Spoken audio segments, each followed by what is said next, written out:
When we learned about matrices earlier, we saw that we could use them to solve systems of equations. Now, we're going to learn a new method for solving systems, still using matrices though. This time, we're going to use matrix inverses. Notice here, I have a 2x2 system. The first thing that we need to do is we actually need to write this system as a matrix equation. Over here, you'll see that I have our matrix equation set up. A is our matrix made up of the coefficients of the variables. X is going to be our variable matrix, so X and Y in this case, and then B is going to be our solution matrix. Let's go ahead and write this 2x2 system as a matrix equation using this form. So our A matrix again is made with the coefficients of the variables. So our first row is going to be 3, 5, and then our second row is going to be 2, 4. Our X matrix, that's our variable matrix, so we're going to have X and Y. And then lastly, we have our B matrix, or our solution matrix, which in this case is 21, 16. Just a reminder from when we learned about matrix multiplication, here we have a 2x2 matrix, here we have a 2x1 matrix, because the number of columns in the first matrix matches the number of rows in the second matrix. We know we can multiply them together and we would be left with our results of a 2x1 matrix. So, and because we know how matrix multiplication works, we're basically doing this first row by the first column, so 3x plus 5y equals 21. And then the 16 is actually coming from the 2x plus 4y equals 16. Notice, that's our system. Okay, so now we need to figure out how are we going to solve this matrix equation? Well, ultimately, we need to get this X matrix, or the variable matrix, alone. In order to do that, we need to undo the multiplication by this matrix A. In order to undo multiplication by the matrix A, we can actually find what we call the inverse of the A matrix. Basically, we're going to get X is going to equal the inverse matrix of A times matrix B. How in the world do we find an inverse matrix? Well, we're going to look for a matrix. Let's say it is A, B, C, D, that when we multiply it by our matrix A, so in this case, our matrix A was 3, 5, 2, 4, we get the identity matrix, which is 1, 0, 0, 1. Remember, inverses undo operations, which is why we ultimately need the identity as our product. How are we going to solve this? How are we going to find this matrix, A, B, C, D, that would make this multiplication sentence true? Well, we can use what we learned earlier in the semester about getting matrices into reduced row echelon form. To do this, we will need to actually create a 2x4 matrix in which we will reduce. So let's go ahead and look at our new 2x4 matrix.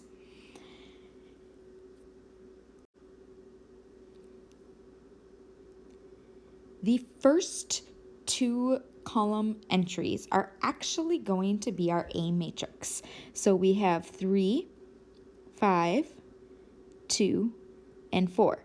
However, I said it was going to be a 2x4 matrix. So what's going to be the other 4 entries? Well, it's going to be our identity matrix, 1, 0, 0, 1.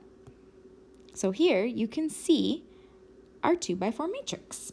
Now, your goal is for the identity matrix, basically the right 2 columns, to switch places with our matrix A, or the left 2 columns. Your goal is to get the 1, 0, 0, 1 to be over here. Why don't you go ahead and pause the video? See if you can figure out how to do this. keep in mind your target numbers. Where do you want your ones to be? Where do you want the zeros to be? Be sure to use only the legal row operations we learned about when we learned how to put matrices into reduced row echelon form.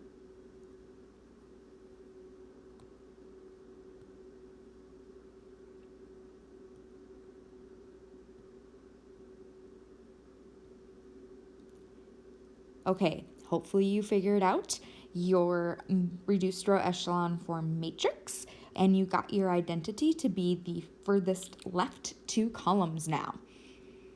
If that's the case, your identity matrix would be 1, 0, 0, 1 for those furthest left entries. And what I got as a result, hopefully this is what you got, is 2, -5 halves, -1, and 3 halves.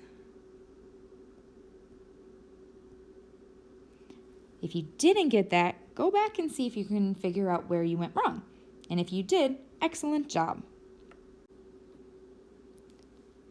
This resulting matrix here is actually our A inverse matrix.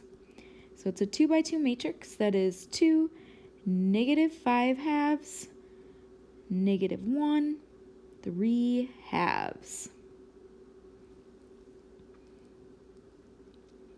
Just a side note, if you look on your note guide, you will actually see a formula further along for 2 by 2 inverses.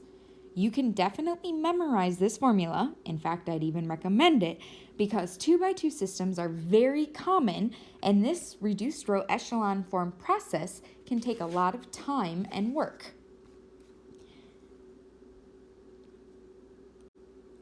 Basically, what the formula says, I'm going to go ahead and shrink this just a little bit so we have a little bit more space. What the formula says is that we can actually use the determinant to help us figure out the inverse matrix. If matrix A is equal to A, B, C, D, then the formula says that our inverse matrix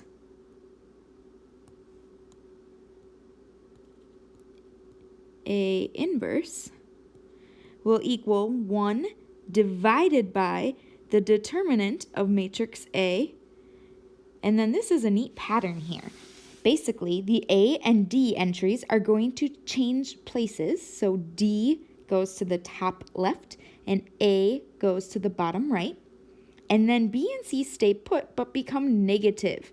So this is now negative C and this is now negative B.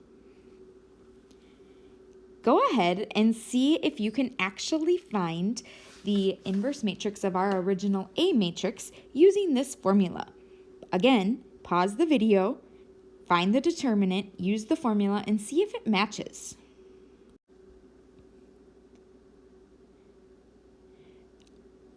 The determinant for our matrix A, remember 2 by 2 matrices, you can multiply the diagonals and basically subtract the 5 times 2 diagonal. So 3 times 4 is 12. If we take away the 10, we get 2. So our A inverse for our particular matrix would be 1/2, 1 over the determinant. D and A change places, so the 4 hops up here, the 3 goes down here, and then the 2 and 5 stay put but become negative.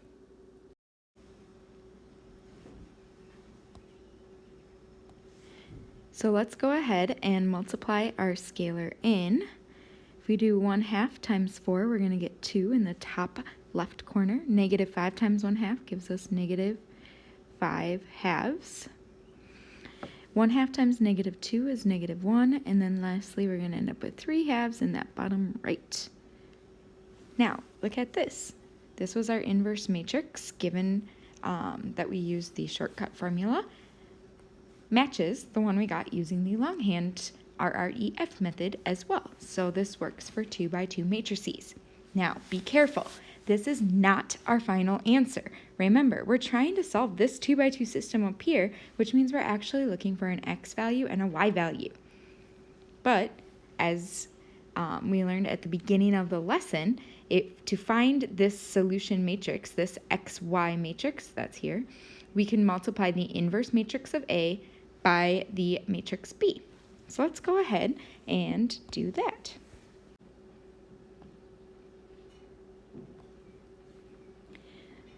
So we have that our X matrix, or solution matrix, is going to equal the inverse matrix of A, which again, that is 2, -5 halves, -1, 3 halves, multiplied by our B matrix, which is 21, 16. Again, we have a 2 by 2 matrix here, multiplied by a 2 by 1 matrix here, which means we're ultimately going to get a 2 by 1 matrix down below, which is good because the top coordinate will be our x coordinate, and then the bottom coordinate should be our y coordinate. That's what we're looking for, is an x coordinate and a y coordinate. So let's go ahead and do the multiplication methods that we learned in the previous video for multiplying matrices. So we're going to have this 2 times 21, which is 42, plus -5 halves times 16, which is -40. If I go ahead and add 42 minus 40, I'm going to go ahead and get a 2. And then to get that bottom entry, we need to go down to the bottom row in our inverse matrix. So we have -1 times 21, which is -21, and then 3 halves times 16, which is +24. -21 plus 24, it gives me 3. What does this mean? This means that the coordinate 2, 3 will be the solution to our 2 by 2 system that we see up above, right here. 2, 3 will be our solution.